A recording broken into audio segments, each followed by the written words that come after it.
Wes, and today we've got something a little bit different, but something fun. It is the Telesin Allin box. What the heck is this little thing? Have a look at the B-roll while I tell you. If you are familiar with shooting with an A6000 series Sony camera or an A7 Mark II, A7S II, you are familiar with Sony's teeny tiny FW-50 batteries. And, well, we kind of took that for granted as being what you shoot on with a Sony.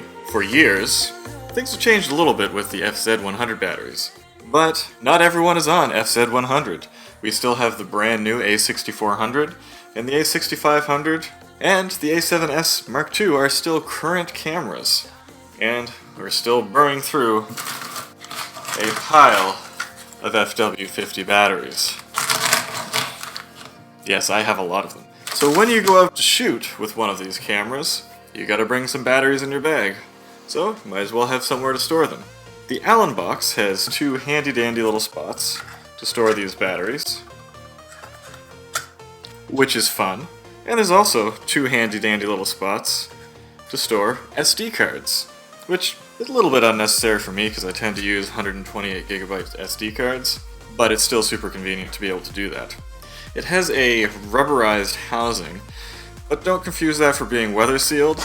It's not 100% weather sealed. I would imagine it could take a couple minor splashes, but I wouldn't go hang this from my belt out in the rain. Speaking of which, here's a cute little loop, which you can use a cheap carabiner with and hang that from your belt or bag or whatever it is that you find to hang something from.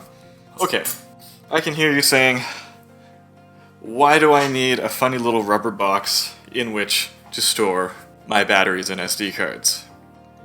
There is something much more interesting about this, and that's the reason why I decided to have a look at it. Turn this guy around, you have a USB port on the back.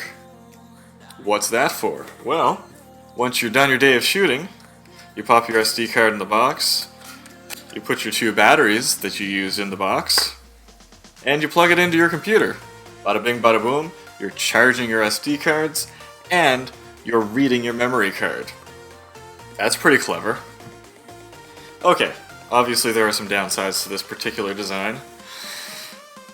You go to plug it into your computer, and, well, you just plug it in, Alright, you find a cord that fits. Yep, they decided to go with the old USB 3 micro B connector. That's kind of a shame. I know they might have had this in development for a while, but I don't have a lot of those cables kicking around. I have USB-C cables sticking out of the back of my computer right now, and that's what I use. While that is pretty inconvenient, something that some people aren't really aware of, you can actually take a USB 2 micro B cable and plug it into the back of it. All of a sudden, you're off to the races still. So what are the specs of this? What does this actually give you? Well, I've had this for a few weeks now, and I've actually put it through its paces. The batteries themselves, which actually come with this case. That's right, it comes with two batteries. I like that extra value add there. They seem to have a fairly normal battery life for a third-party manufacturer battery. I ran them through a few charges, they seem to be holding up. I didn't get to the magical 9 to 10 charge mark, which I find is when some of the cheaper third-party batteries start to wear out or show their age, but they seem to be just fine. And since we have a USB 3 connection on the back here, we can get some pretty decent transfer speeds for a UHS 1 card reader. That's right, it's just UHS 1. So if we're plugged in with the included USB 3 cable, you can get 85 megabytes per second, which unfortunately is a bit of a waste of USB 3, since that can actually go up to 600 or so megabytes per second. And if it was a UHS 2 slot, it could push up to 300 megabytes per second. So that's a little disappointing. Now, most of the cameras, I have to say in their defense, that use these FW-50 batteries don't have a UHS 2 card slot, and so you probably aren't even shooting with UHS 2 cards, so that's a bit of a non-issue at the end of the day. Just me using my own cards from my A9, A7 III. I have a few UHS 2 cards kicking around. What surprised me, this will take a full 16-watt charge into these two batteries. That means you're going to be charging these batteries at pretty much maximum speed that is safe. Initially, I tried plugging it into an iPad charger, which gave me a maximum of 12 watts.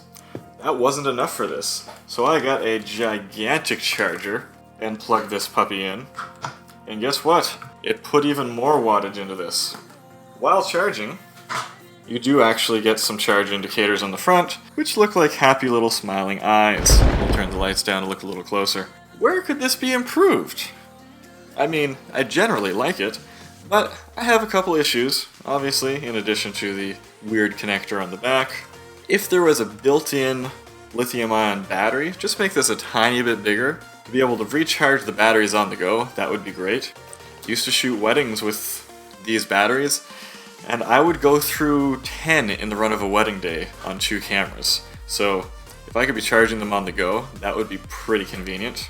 Additionally, actually having this weather sealed to protect your SD cards, like a weather sealed SD card case, that would also improve this greatly. And one somewhat major issue I have with this, although using third-party batteries, this thing is pretty happy to pop stuff in and out. If I use an actual OEM Sony battery in this... Oh, I put it in backwards, my bad. It doesn't come back out. Okay, that's one Sony battery. I must have another one here somewhere. Here's another Sony battery. Also doesn't come back out. That's weird. So I actually have to get a tool of some kind in order to pry out my Sony FW-50 batteries. I do have a lot of third-party batteries, so maybe I just won't use the Sony batteries in this, but that's a little bit of a hiccup in the design.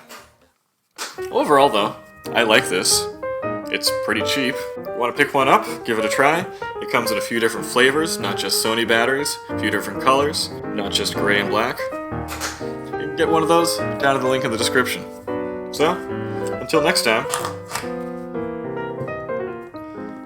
go take some photos.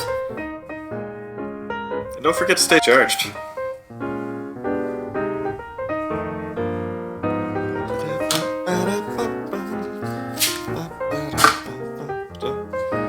Get some batteries.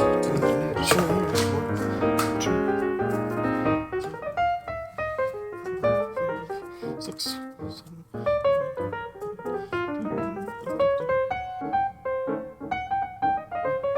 That's not even all of them. There's one in that camera.